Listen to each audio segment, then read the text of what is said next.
I, 18 female, have a young teen sister. I currently work and study simultaneously and make around 500 or 600 euros every month, and 250 euros of that goes to my one-bedroom apartment. I pay for electricity, Wi-Fi, food, etc., and saved up some money from my paycheck these past 2 months to buy her something nice. She'd requested this perfume from Sephora, which costs around 80 euros, this makeup kit from Benefit, which retails for around 40 euros, and many more things in that price range. The money I saved was in my bank account, but sadly I had a leak in my kitchen, and the entire room was basically flooded, which meant I had to pay for cleaning and installing a new pipe in the kitchen so the water wouldn't leak again, and I had to cut back on my budget. I promised that I would try to get her some things off her wish list, but now I couldn't. Instead, I went to the beauty supply store and got her this big makeup kit the size of a microwave, heck, even bigger, filled with normally priced makeup that retails for about 60 or 70 euros. It includes foundation, eyeshadow, lip gloss, etc. It looks like one of those makeup kits makeup artists use, and it's fairly priced but doesn't include high-end products. On Christmas Day, my sister saw the big present and got fairly excited. To be exact, my brother thought it was a PS4, that's how big the makeup kit is. Once she opened it, she didn't know how to react but smiled and thanked me. She continued to open the rest and saw that it was the only thing I'd gotten her. She immediately began to lash out and tell me that I promised to get her certain things off her wish list. I tried to explain to her that I couldn't afford it due to my kitchen practically leaking, but she said I shouldn't have promised her anything she wanted if I couldn't go through with it. We haven't spoken since Christmas, and I have to see her on New Year. My mom said she hadn't touched my present and that since it was unopened I should take it back and save up more money to make it up to her, like treat her for something nice. She suggested either taking her to the amusement park in Denmark, since it's a short train ride, or taking her out for a shopping trip or something, but I genuinely don't even think that's going to make up for it, because you need money to do those things properly. I'm just upset because I got her something for a fair price and had to cut back on things for myself and my brother to make her happy. My parents refused Christmas presents from us, so I didn't spend on them. I don't know. I understand I promised her, but I just wasn't doing well financially, and I barely had the money for anything and thought she would like it, but she didn't. She hasn't spoken to me ever since, and it's messing with me. So, am I the idiot? Edit, my mom knows about the repairs, and I assume she told her. I didn't ask for anything for Christmas since I hate receiving gifts. You are not the idiot, your sister is. She knows that you've been having trouble financially, and she gets mad that you didn't get a makeup thingy or whatever. The thing is, I think that you're a great big sister because you still bought her something along the lines of what she asked. If my brother's had issues with money and so much as bought me a 20-cent candy bar, I'd love it. No, her sister is not the idiot either. She's a very young teen. If someone is going to be the idiot in this story, it has to be the parents. They haven't taught the youngest daughter that stuff happens in life, and her sister wasn't mean to her. She promised to try to get her what she wanted, and even if she did promise, there are higher priorities in life. You should make it up to her? That's laughably entitled, not just on your sister's part, but on your mother's. You had a literal emergency to take care of. Obviously, your funds would go toward that before anyone's Christmas presents. In your shoes, I would return it as demanded, keep the money for my own needs, and never buy another gift for someone so spoiled and ungrateful. You are the idiot for making a promise you couldn't keep. I understand that things happen, but you should always have emergency money aside and not use your only savings for presents. More importantly, you allowed your sister to think she was still getting those gifts and never bothered to explain what happened in your apartment. So, obviously, you set her up for disappointment. And I think you should do a little research to ensure that your landlord isn't responsible for your repairs. There are a lot of bad landlords out there. You might even be able to sue him for the repairs to your leak and also the previous repair. Finally, take 30 seconds to Google your situation before paying for more repairs to your apartment. Your landlord has been cheating you unless you own the flat, and you probably don't at age 18. My 39 female daughter, teen, has had a sensitive stomach ever since she was a kid. Certain foods will upset her stomach to the point where she cannot stop throwing up. We've seen countless doctors, but so far nobody's been able to give us a clear answer. The only advice we keep getting is to identify all trigger foods and cut them from her diet. We've had a pretty good idea of those foods: soda and other carbonated drinks, chips, Cheetos, and other similar processed snacks, anything oily or fried, and most sweets. Unfortunately, this is exactly the kind of stuff my daughter loves to eat the most, and as horrible as she feels after she has them, she still refuses to cut them out of her diet, which led to her spending a lot of time in the hospital during the past few years. When she was little, keeping all these foods away from her was easier because I simply wouldn't buy them, but now that she's older, I can't always be there to check what she eats. She eats the greasy pizza at her school's cafeteria, trades her lunch with her classmates, goes out with her friends and stops to eat at KFC and so on. And it always ends with her in the ER, crying and shaking because she can't stop throwing up. This was the case on this Christmas Eve when our whole family gathered at our place. And of course, among the many dishes at our Christmas table were some of her main trigger foods like chips, soda, chocolate and sweets. Now mind you, these were far from the only foods available to her. We also had a variety of home-cooked traditional dishes on the table with ingredients that didn't upset her stomach, like vegetables, meat, dairy, etc. They're delicious and well-seasoned. My daughter says she likes most of these dishes. Despite this, my daughter chose to eat nothing but her trigger foods. I reminded her they'd make her feel awful, but she said she didn't care because Christmas is only once a year and she just wants to live a little. Well, this ended with her violently throwing up in the ER a few hours later. She had to be hospitalized for a few days and only just got out of the hospital a few hours ago. And unlike all the previous time when something like this happened, this time I chose to spend my Christmas relaxing at home with the rest of our family and not in the hospital by my daughter's side.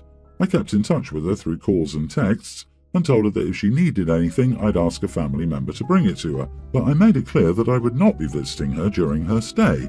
And well, my daughter didn't take this too well. She cried every time we talked on the phone, begged me to come over, told me how horrible I was for abandoning her there all alone, and so on.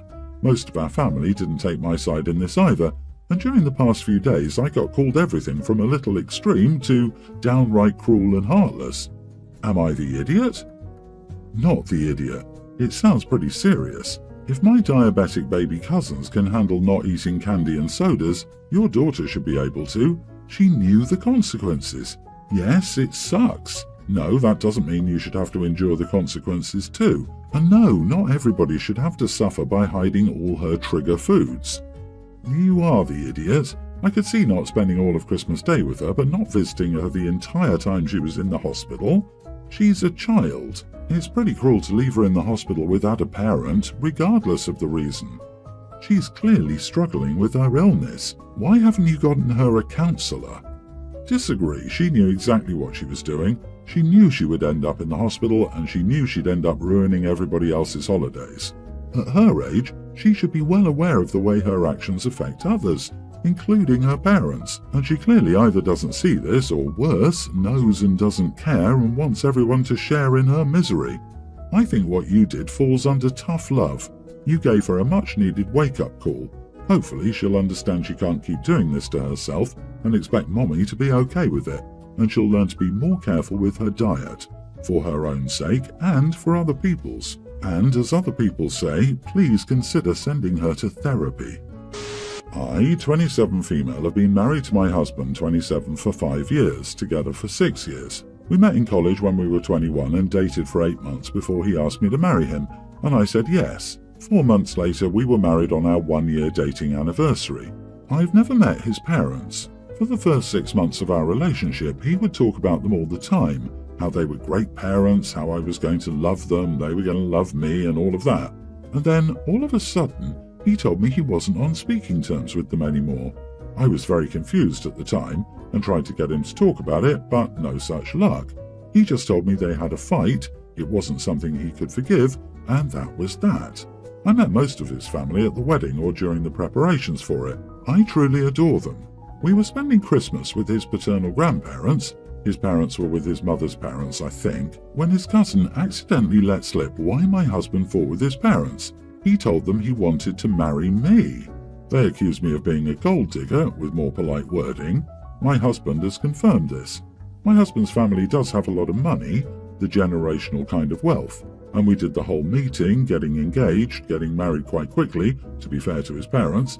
But the thing is, my family has more money than his family, and hubby knew it too. I would be a less than stellar gold digger if that was my intent. So, upon learning what happened, I thought it was amusing. Never in my life have I been accused of trying to social climb, lol. Maybe if I'd known at the time I would have been offended, but today I just find it funny. I told my husband he should contact his parents and try to mend their relationship. They were just worried for his sake. While I'm truly grateful he stuck by me and defended me so strongly, there's no need for that anymore. He didn't want to hear it. At this point I was a little bit exasperated. His parents were worried and had no way of knowing better. I told him it was silly to stay no contact with them after all this time for such a small offence. My honour has already recovered from learning what they said. Well, he was upset about that last bit, saying it was silly. Things have gone back to normal since we last talked about it yesterday morning, but I'm wondering, am I the idiot? Should I apologise? I just think it makes no sense to throw away such a great parental relationship for something about me that I'm not even bothered with. You are the idiot, really gently. I know with the distance of time it doesn't seem like a big deal to you, but you forget a few things. He still hasn't told you the whole story. People don't cut off their parents for years because of one little remark. They cut off their parents because that remark was the last straw.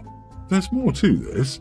I think you should apologise for minimising his experience and say that from now on, however, he wants to manage his parents and you're on his side.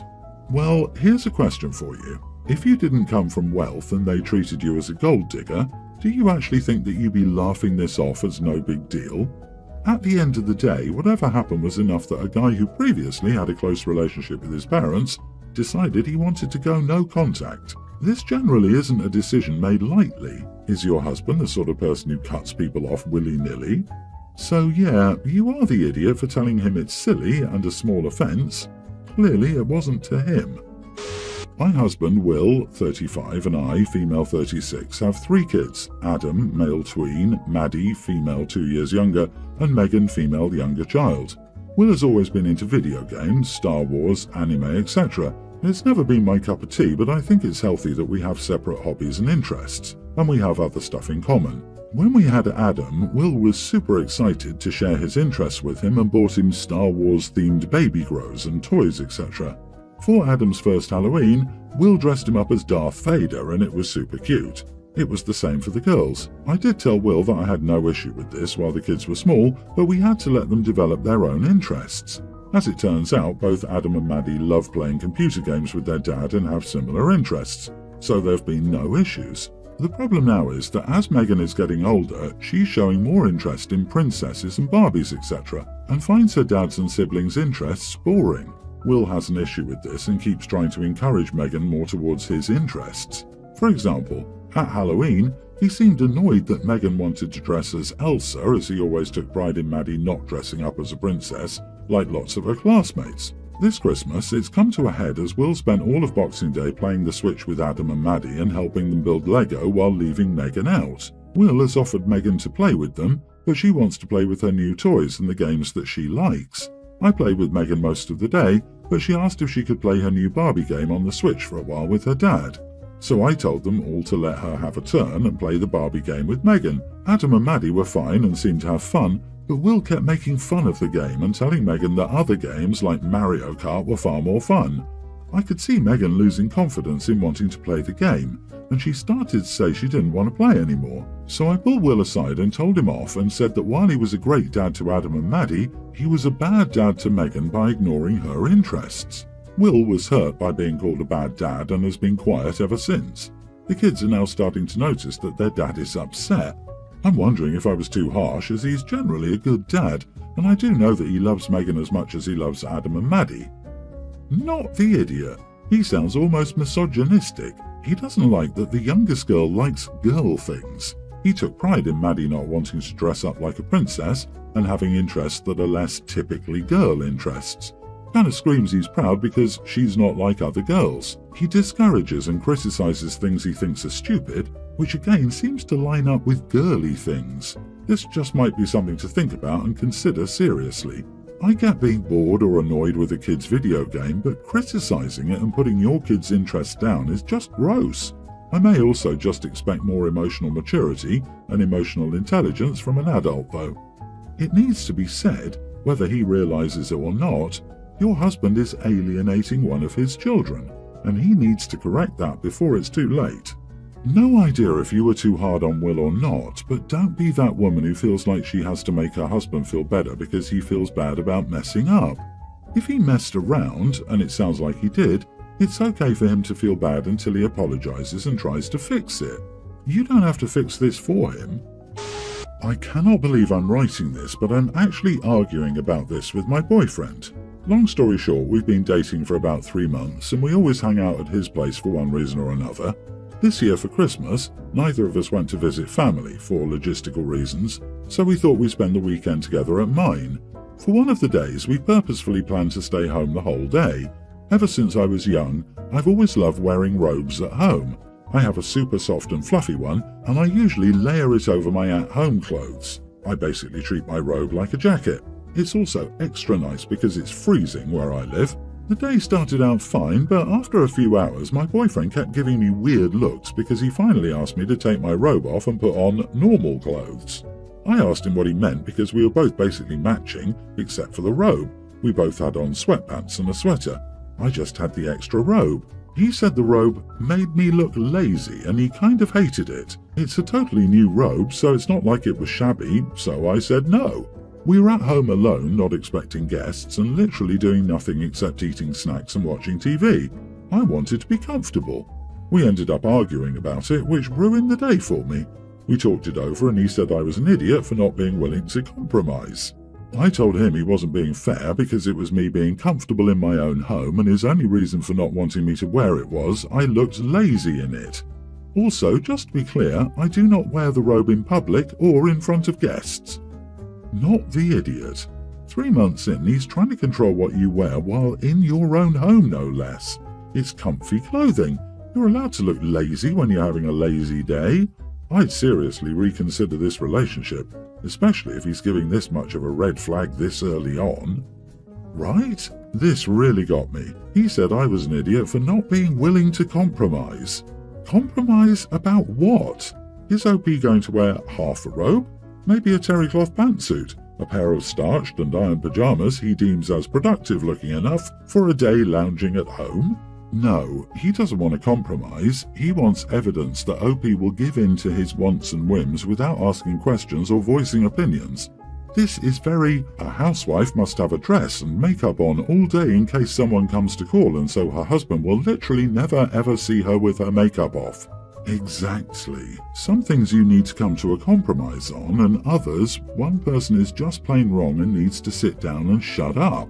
A lot of people, controlling idiots, like to throw around the compromise flag because it sounds reasonable and mature. In reality, it's a power play.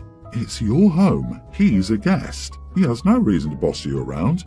If he thinks you look lazy in a robe, I can't imagine what he's going to think on days when you're in pajamas, no makeup and just relaxing. The good thing is that it's only been 3 months. Dump him and move on. Don't stay with someone like him. He's showing you what he is like, and it will only worsen.